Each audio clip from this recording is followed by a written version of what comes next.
8 years or thereabouts had come and gone when messengers arrived from Burgundy inviting Seekfrid and Brunhild to a great feast.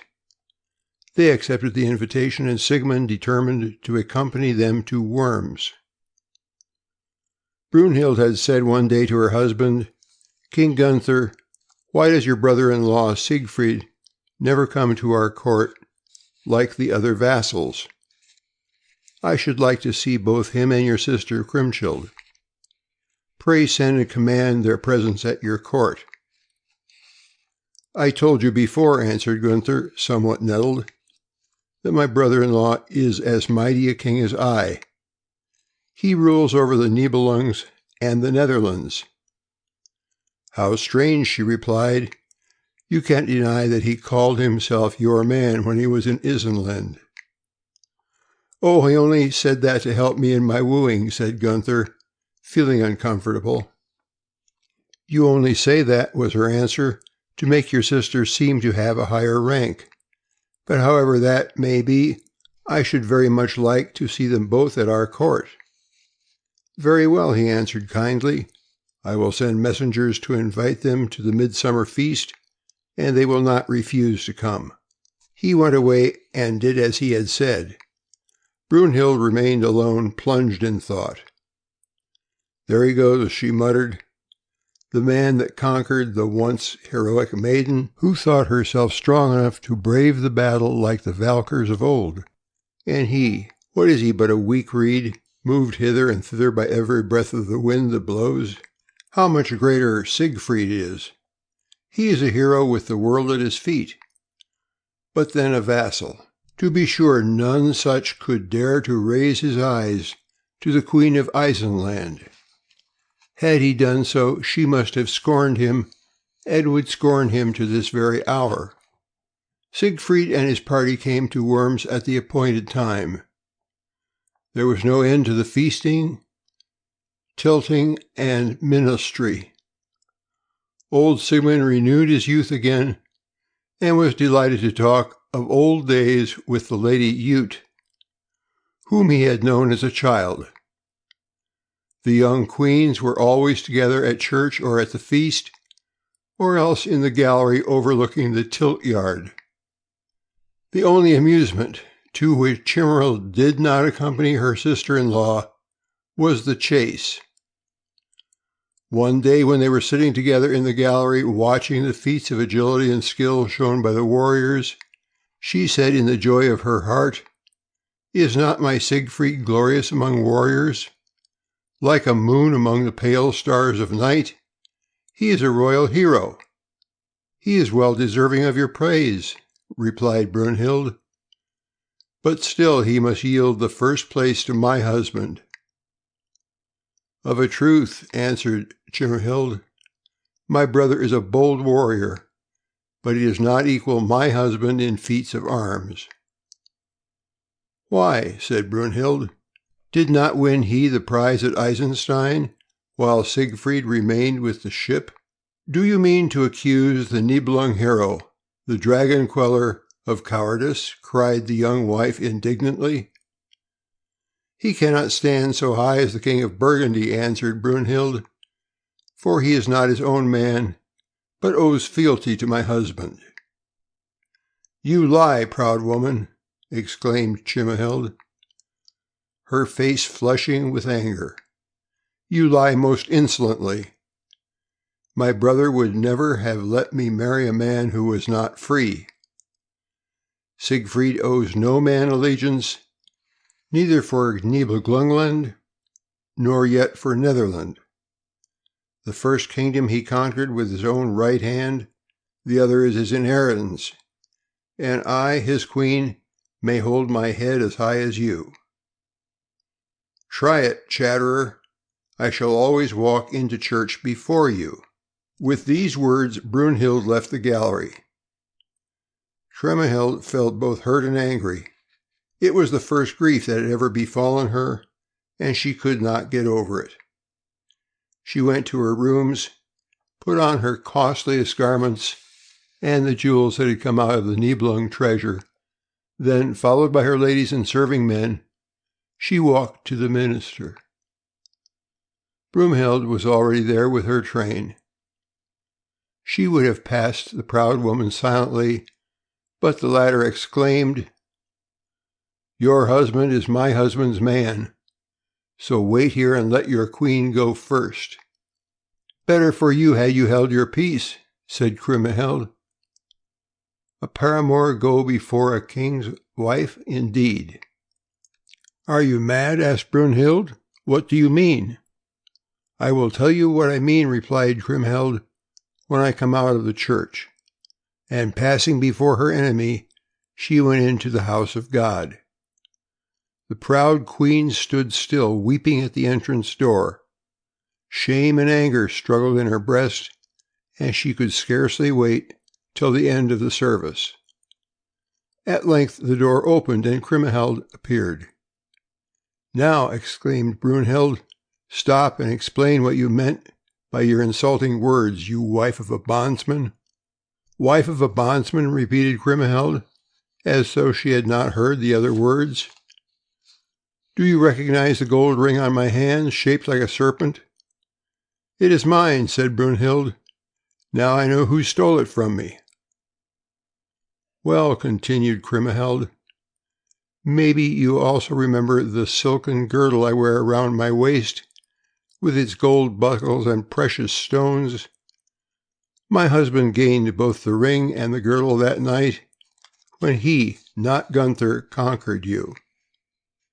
Brunhild went her way with the air of a hero on the day of his greatest victory. The proud queen remained standing where her sister-in-law had left her, her head bowed with shame.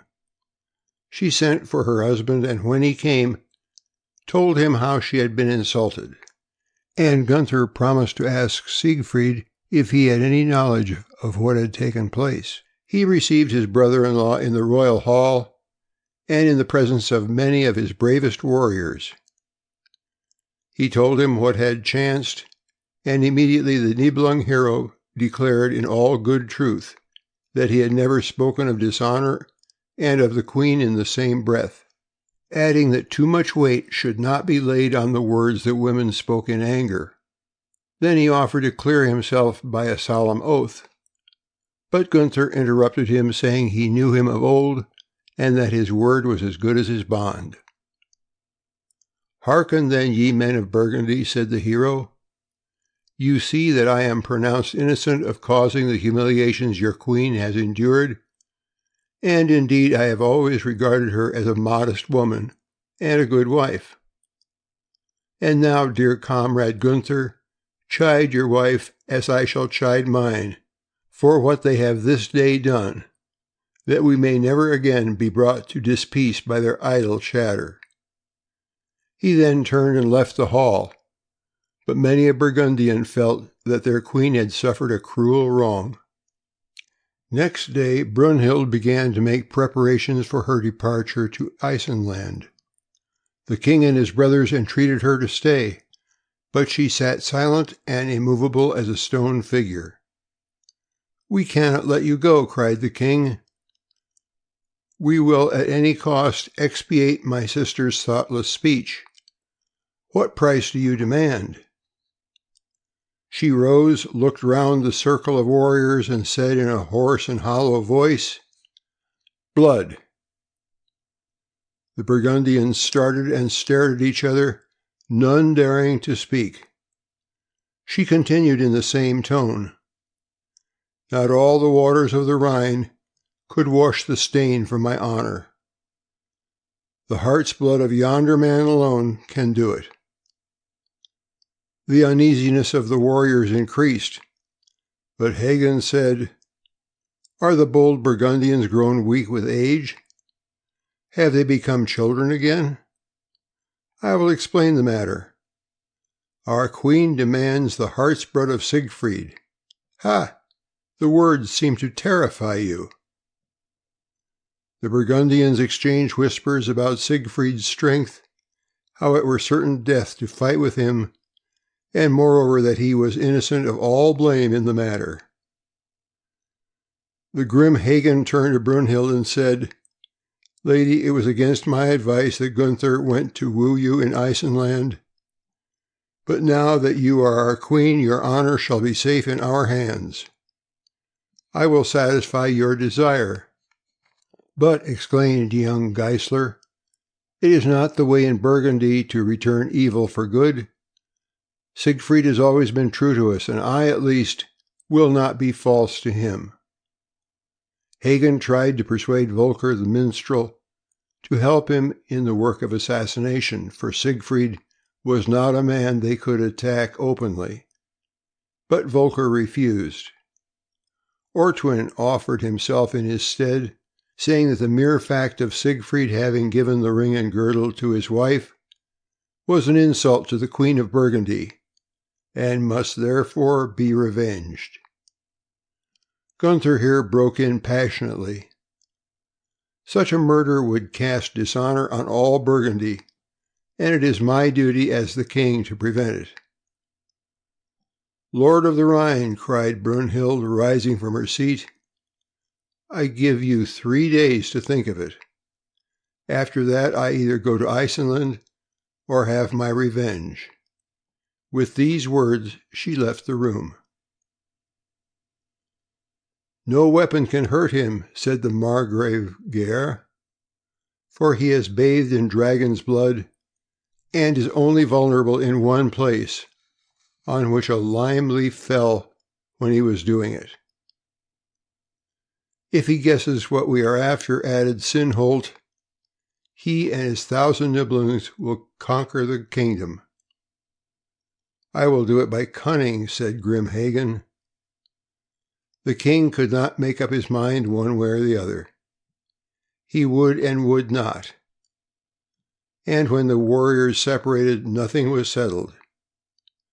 3 days later, when Gunther saw that the queen's mind was fully made up, he consented with a sigh to let his uncle Hagen try his plan. About this time heralds came from Ludegast and Ludeger to declare war against Burgundy. Siegfried at once promised to help his brothers-in-law to defend the country. The ladies were all busy preparing the jerkins their husbands were to wear. One day when Brunhild was thus employed, Hagen entered her room. He bade her be of good cheer, because the hero, having bathed in dragon's blood, was invulnerable. "Good friend," she answered sadly, "my Siegfried is so bold that he often pushes into the midst of the enemy, and in such a case he might be easily wounded in his only vulnerable point." Hagen begged her to embroider a little cross upon his jerkin to mark the place, so that he might always cover it with his shield. She promised to do so, and immediately worked a little cross with silver thread upon the garment. Her anxiety was needless, for the next day fresh messengers came to say that the kings had changed their minds regarding war, and were now determined to be true to their old alliance. Soon after this, Gunther made preparations for a great hunt to be given in honor of the continued peace. On the morning on which it was to be held, Brunhild entreated her husband to remain at home.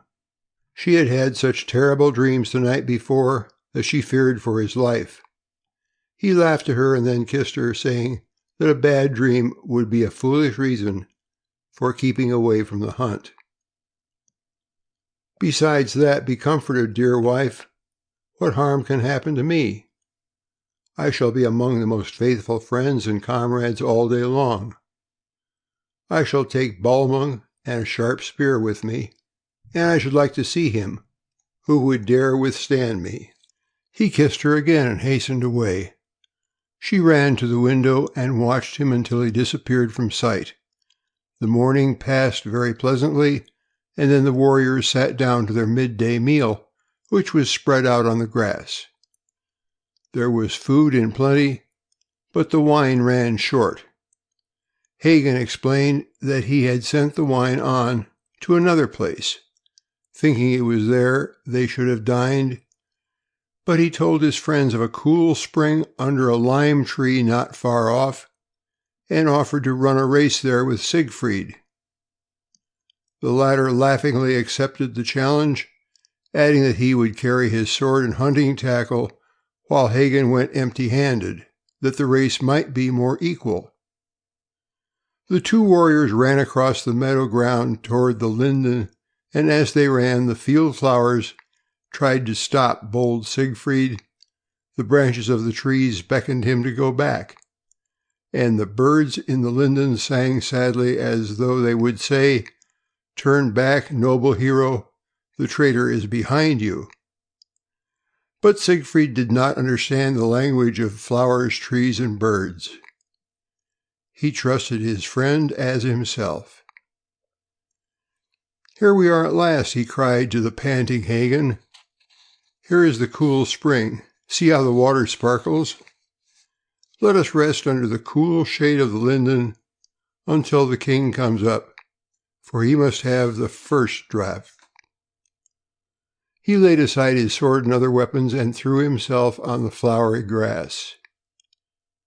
"How dull you look," he continued to Hagen, "and yet it is such a bright and beautiful day, and we have had such good sport this morning." "Ah, here come the others. Come, Gunther. We are waiting for you. You must have the first draught." Gunther stooped and drank of the fresh, clear water of the spring. Then Siegfried followed him, saying with a laugh, "I intend to have a real good drink. But do not fear, noble friends, I shall leave you plenty. This spring is like mankind. One part goes down into the earth, and another comes up into the light of day. But it never ends." "Very true," said Hagen. "What matters one life more or less?" The Nibelung hero bent over the well and drank thirstily, and as he did so, Hagen caught up his spear and plunged it into his back, in the exact spot where Brunhild had embroidered the silver cross on his jerkin. He did it with such force that the point of the weapon went through his back and came out at his chest. The wounded man sprang to his feet, and not finding his sword where he had put it, for it had been removed by one of the conspirators, seized his shield and struck the murderer to the ground. More he could not do. He sank back helplessly among the flowers, which were dyed red with his blood. The silver stream was also reddened, and all the sky was crimson with the light of the setting sun. It seemed as if nature were blushing for the evil deed that had just been done. Once more the hero feebly raised his beautiful head and said, looking round upon the Burgundians, "Ye murderous hounds, what harm did I ever do to you? Had I known of your treachery, ye had all lain dead at my feet. A devil from hell must have tempted you to do this foul deed. None of you ventured to meet me in open battle, and so you fixed upon Hagen to do the cowardly deed. Your names will be known until the latest times as those of cowardly traitors. And now, King Gunther, dishonored as you are through this ill deed, and weak of will, listen to the words of a dying man. Protect my wife. She is your own sister. Protect my poor wife from Hagen." These were the last words of the royal hero. The warriors stood silently around him, their hearts filled with sorrow and repentance. Gunther at length said, "We will tell the people, who all loved the dead man, that he was murdered by robbers. Kriemhild will never then hold us to blame." "Nay," said Hagen, "that may not be. I will not deny what my own cunning and my own hand have done. Our queen now has the expiation that she demanded and your honor required. Burgundy is safe from all enemies, for no man was ever Siegfried's equal, or ever will be. What do I care for the complaints of a people, or for the tears of a woman? Let us make a bier of branches, that the dead warrior may be borne to worms thereon. Ha! Here is Balmung. His good sword today, it shall do its old master a last service, and its new master a first." When the beer was made, the hunting party sent out for worms in very different fashion from that in which they had started in the morning. They did not arrive until late at night. It almost seemed as though the dead hero inspired both warriors and serving men with terror. None of them would carry him up the staircase. Hagen called them cowardly loons, and raising the body on his shoulders, carried it up and laid it outside Kriemhild's door. Next morning early the queen got up and made to go to the sanctuary. She called a chamberlain, and he, seeing a dead man whom he did not recognize in the half-light lying in the passage, told his mistress. She shrieked aloud, "It is Sigfried! Hagen has murdered him at Brunhild's command." The servants brought lights, and they saw that she had spoken the truth. She threw herself on her husband's body, and with her tears washed his face clear of the blood stains that marred it. There he lay before her, pale, cold, and motionless. Never, never again should she hear his voice. Never again. The word rhymed in her ears and seemed to madden her. She would willingly have died with him and have gone down to the grave, or, as her forefathers believe, have rejoined him in Freya's halls. Old Sigmund, on hearing the news, uttered no word, but his heart seemed broken. He kissed his son's wounds as though he hoped thereby to recall him to life. Suddenly he started to his feet, and the old spirit awoke in his heart. "Murder! Vengeance!" he cried. "Up, Nibelungs! Up and avenge your hero!" He hastened into the court, and the Nibelungs, hearing his words, crowded round him in full armor. The old man received a sword and a coat of mail from them, but his trembling hands were too weak to hold them, and the next moment he had sank unconscious on the ground.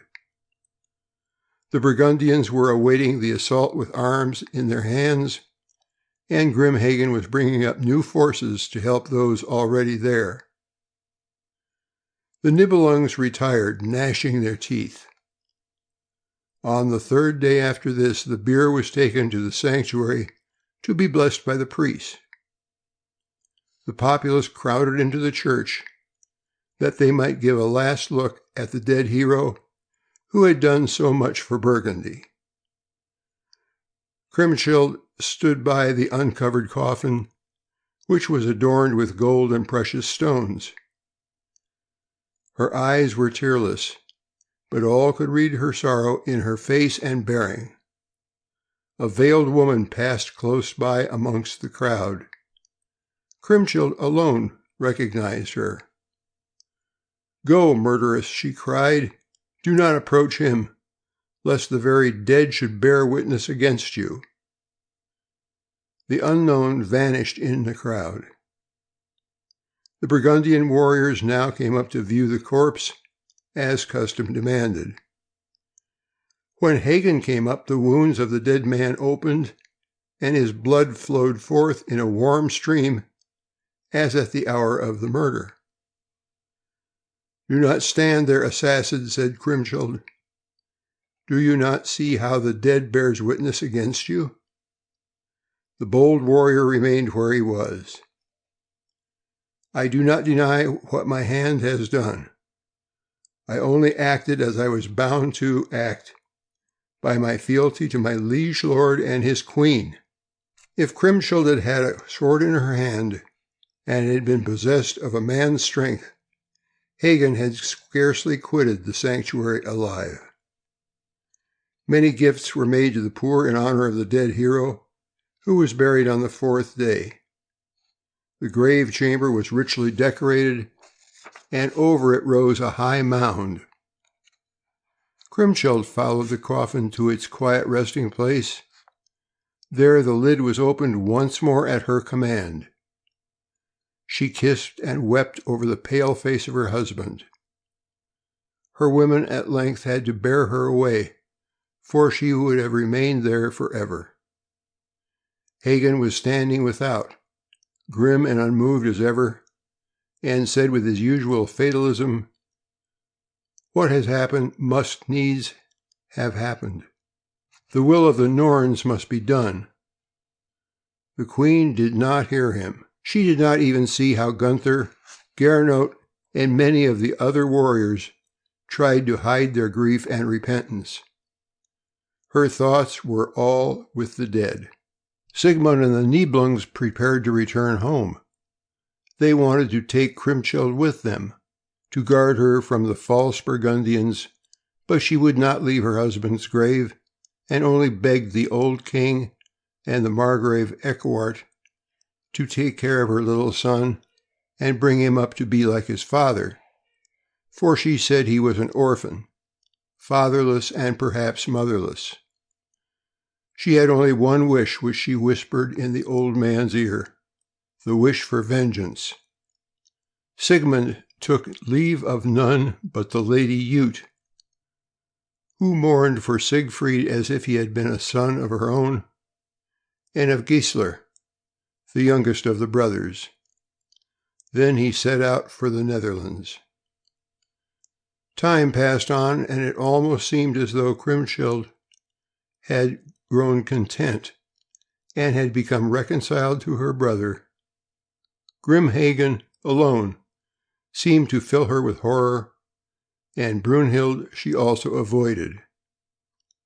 She one day told her brother that she wished the Nibelung treasure to be brought up to Worms, as it was her private property. Gunther rejoiced at this proof of a renewed confidence in him, and at once consented to send for it. Albrecht delivered the treasure to the messengers without hesitation, and at length it arrived at Worms. The queen made generous gifts to the people, and whenever she found a brave warrior who possessed but few worldly goods, she would provide him all that was necessary for his calling, and with daily pay besides, so that she gradually became complete mistress of a small army, which grew larger and more powerful. Hagen warned the kings of this. He told them that the Lady Kriemhild meditated vengeance. He did not care for his own life, he said, but for the fair land of Burgundy must not fall into her hands. The only way that he could see of preventing this consummation would be for the kings to take the Nibelung treasure under their own care. The brothers would not consent. Gernot said that enough harm had been done to their sister already without heaping small indignities on her. Once, when his liege lords were absent, Hagen, who had always considered that prevention was better than cure, called his men together and fell upon the warders who had charge of the Nibelung treasure. He carried off all that remained of it and sank it in the deep waters of the Rhine. It was of little use that the kings heard of this ill deed on their return. It was of little use that Kriemhild made indignant complaint. The deed was done and could not be undone. "If you were not our uncle," said Gunther and Gernot, "this should have cost you your life." A short time afterwards, Hagen showed his nephews the place in the Rhine where he had hidden the treasure, and made them swear that none of them would betray its hiding place as long as one of them was alive. Kriemhild was sad and sorrowful as before. She always sat with her mother and embroidered tapestry in which she depicted the scene of Baldur's death, and showed how he was cruelly slain by his brother Hoder, and how Nanna died of a broken heart and shared her husband's bier. But in Baldur, everyone recognized the features of her hero, and in Nanna her own. While Hoder had the features, garments, and murderous weapons of the grim Hagen, she often held the needle suspended in her fingers and sat watching the picture thoughtfully. When the Lady Ute asked her on such occasions, "What are you thinking, my child?" she would answer, "I was thinking of Hagen."